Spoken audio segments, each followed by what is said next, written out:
Assalamualaikum warahmatullahi wabarakatuh. Bagaimana kabarnya anak-anak yang soleh dan solehah? Semoga kalian semua tetap dalam keadaan sehat dan selalu dalam lindungan Allah Subhanahu wa ta'ala. Kembali lagi kita belajar dari rumah untuk mata pelajaran Pendidikan Agama Islam dan Budi Pekerti Sekolah Dasar kelas 5. Terlebih dahulu, mari kita berdoa kepada Allah Subhanahu wa ta'ala agar diberi kemudahan dalam belajar dan mendapatkan ilmu yang bermanfaat. Bismillahirrahmanirrahim. Raditu billahi rabba wa bil islami dina wa bi muhammadin nabiyya wa rasula rabbi zidni ilma warzuqni fahma amin. Anak-anakku yang soleh dan solehah, pada pertemuan kali ini kita akan belajar dengan materi mari mengenal Allah Subhanahu wa ta'ala. Mengenal Allah Subhanahu wa ta'ala melalui Asmaul Husna. Allah Subhanahu wa ta'ala mewahyukan namanya kepada manusia melalui kitab suci Al-Quran. Di sana disebutkan nama-nama Allah sebanyak 99 nama atau disebut dengan Asmaul Husna. Artinya nama-nama yang baik dan indah. Adapun pelajaran Asmaul Husna di kelas 5 ini hanya dibatasi 4 Asmaul Husna, yaitu Al-Mumit, Al-Hayyu, Al-Qayyum, dan Al-Ahad. Perhatikan uraian berikut ini. 1. Al-Mumit. Al-Mumit mengandung arti yang maha mematikan.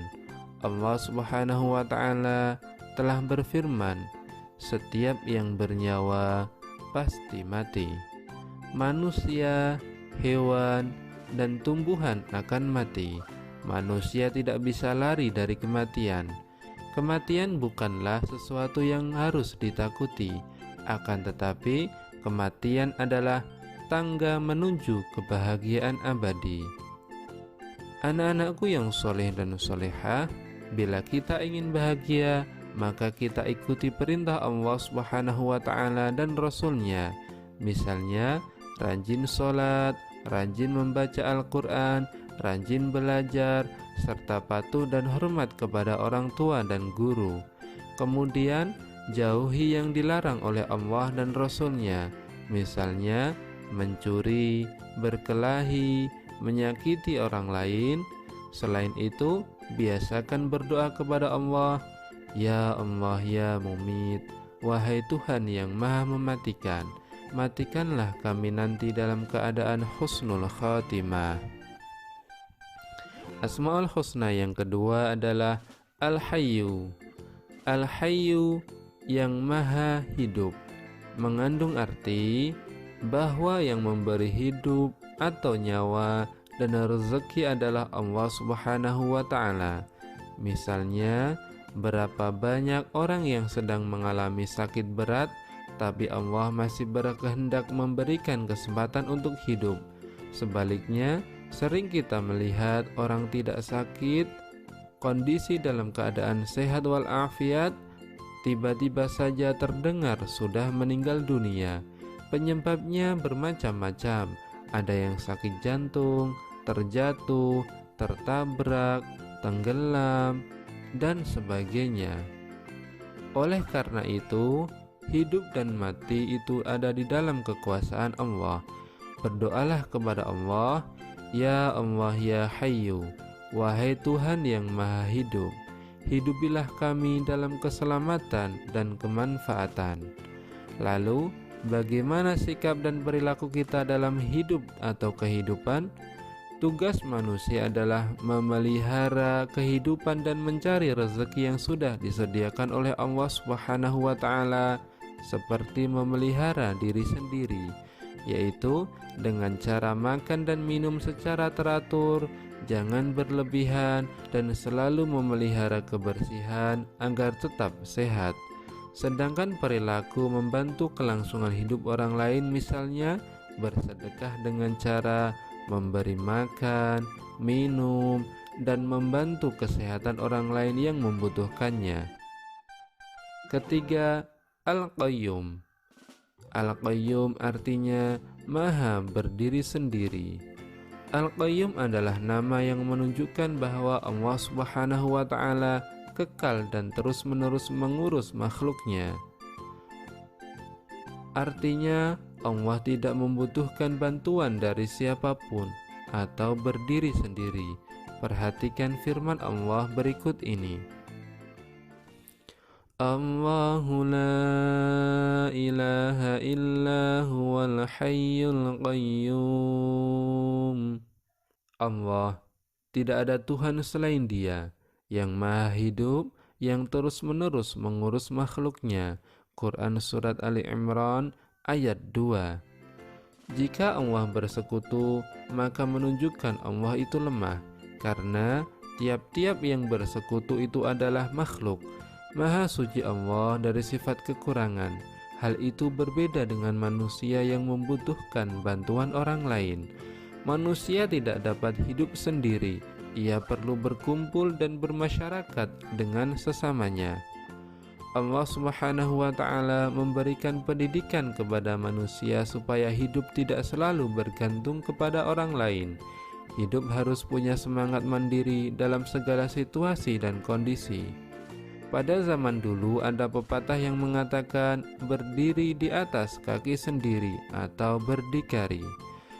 Bagi siswa kelas 5, bila di rumah harus sudah dapat melakukan sendiri hal-hal tertentu.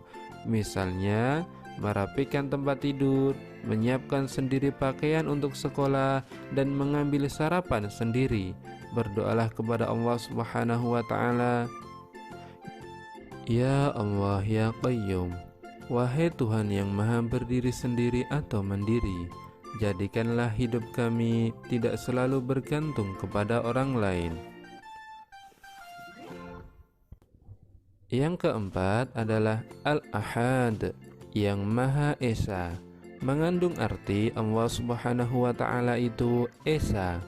Perhatikan Al-Quran Surat Al-Ikhlas berikut ini. Qul huwallahu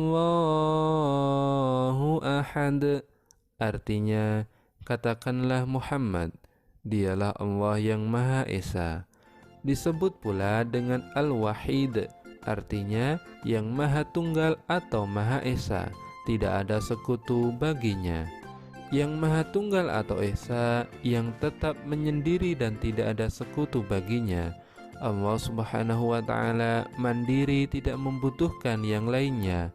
Sifat ini memberi pelajaran kepada kita agar selalu mandiri, tidak selalu bergantung kepada orang lain. Misalnya mandi, makan, berpakaian, mengerjakan PR, menyusun dan merapikan buku pelajaran di rumah dan di sekolah sendiri. Kemudian berdoa, Ya Allah, Engkaulah Tuhan satu-satunya, tiada sekutu bagimu, Engkau tempat meminta, jadikanlah aku dapat hidup mandiri. Alhamdulillahirabbil alamin. Pelajaran kita hari ini tentang mengenal Allah Subhanahu wa Ta'ala melalui Asmaul Husna telah selesai. Semoga anak-anak semuanya dapat memahami materi tersebut dan dapat mengambil pelajaran di dalamnya. Saatnya kita mengerjakan tugas.